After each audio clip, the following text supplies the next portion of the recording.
was a fantastic weekend, and now we get updates on sports stories across the globe as Aaron Akerijala joins us. Aaron, good morning. I just want to ask a quick question. Who's top of the league at the moment? We'll find out in a moment. A very good morning to you. And let's get it started with Manchester United. Top of the league.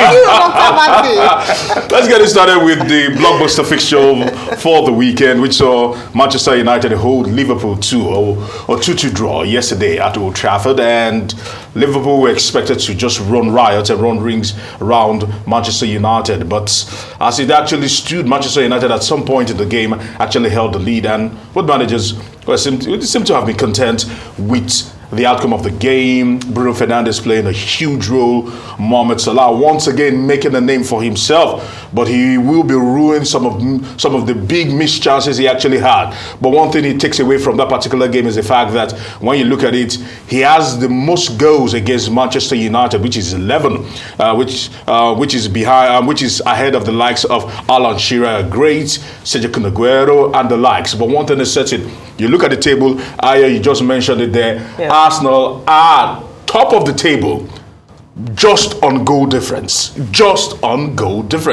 As Liverpool are second, 71 points apiece. 1 point separates the top three at the moment, with Manchester City on 70 points after a massive win over the weekend also. So you look at that.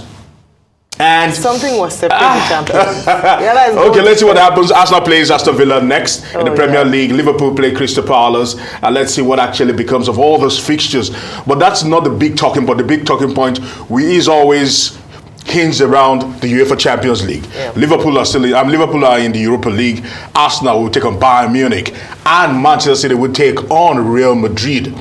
That will be the litmus test to find out which team amongst these three have the depth, both mentally and physically. Away from that, a lot of people have complained about Chelsea this season. They could be garbage sometimes. And yesterday just proved that. Having had that very, very dramatic win over Manchester United, winning 4-3. Yesterday against bottom of table Sheffield United, the blades literally cut them to size. But one man seems to be shining through and through, Cole Palmer. Since the title run, and you look at the numbers, it actually just speaks volumes for you in terms of goals and assists for his team. He seems to be the only shining light in a very, very poor team. And you look at that, at the moment, they are still not in the scheme of things, but over the course of the weekend, a massive win for Spurs meant that they are fourth right now. Aston Villa are fifth, and Manchester United, thanks to that particular draw. Thank you, Manu. Okay, you can say that again. Quickly away from that, we've been speaking about this, Doctor, and let's talk about the fact that Fenerbahce decided to put their money where their mouth is. Yeah. They've been talking about protesting the treatment they've been getting from the Turkish Football Federation, and they've put out some complaints. And over the weekend, there was a Super Cup between Galatasaray and Fenerbahce. First of all, they fielded under 19 players. And after 3 minutes, of course, Mario Icardi went on to score. After 3 minutes, the players staged the walkout and said they were not going to be having any of this. As a matter of fact, this game was postponed initially. It was to be held in December, but no thanks to some of the Saudis' interference and insisting that they should not mix football and politics together, it was brought in here. They said they do not want this game to be played at this moment in time because they have a very crunch Europa League game that is coming up on Thursday. That this game, which the proceeds of this game goes to charity and the survivors from that particular devastating earthquake. They said after the Europa League, but the Turkish Federation insisted it had to be played over the course of the weekend, and more importantly, the fact that some of the players from that particular team, Fenerbahce, were also handed 1 match suspension. No thanks to that brawl that actually transpired between Trabzonspor and Fenerbahce. So they are feeling victimized, and they are making their points felt heavily. Away from that to another club that had an opportunity, but took the opportunity very well. Athletic Bilbao had not won a trophy in 40 years. And I must say kudos to them as they beat Mallorca over the course of the weekend to win the Copa del Rey title. And at the San Mames, the new San Mames, there were throngs of fans that came out to celebrate, and they were not disappointed as they picked up that particular trophy for the first time in 40 years. Kudos to them, but more kudos must go to the Williams brothers, Inika and Nico Williams, who have been with the club and who helped engineer this particular victory. Now, coming down to Nigeria, in the Nigeria Professional Football League, there were goals aplenty this weekend, as a matter of fact. And when you look at that, and I must say kudos to the likes of Plateau United beating Doma 4-0, Katsina United beating Rangers 4-3, and Niger Tornadoes beating Gombe United 5-0 were just some of the highlights from this weekend. And Formula One, Doctor, you predicted it. It's business as usual once again, as Max Verstappen once again ruled in Suzuka. All right, claiming that particular one. Carlos Sainz doesn't have a team for next season, but he's still punching his weight heavily. And let's see how things play out as the season actually goes on. It's looking like it's going to be a Verstappen season once again. And finally, I must say this. Let's talk about Joe Kinnear, the former Newcastle, the former Nottingham Forest coach who passed away at 77. Well, very quickly, Max Verstappen, it's very obvious that no one is going to stop him this time around.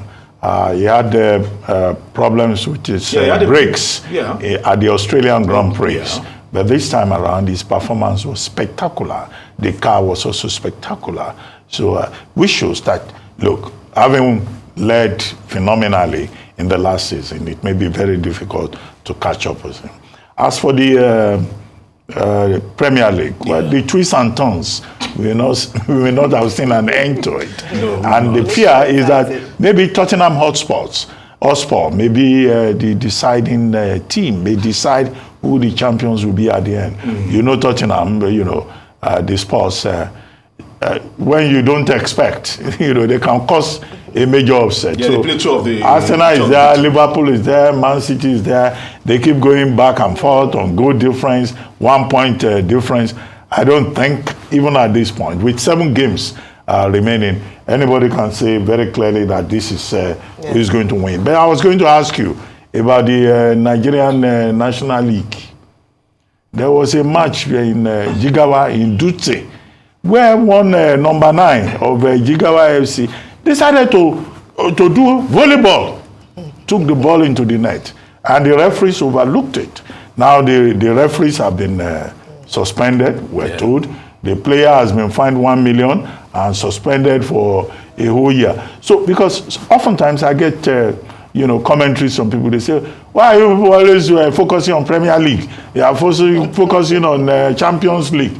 What of Nigerian League? Okay, are we supposed to be focusing on people whose level of football ability is volleyball? When you can't score the ball, you just grab the ball, you throw it into the net. Why are we at that level?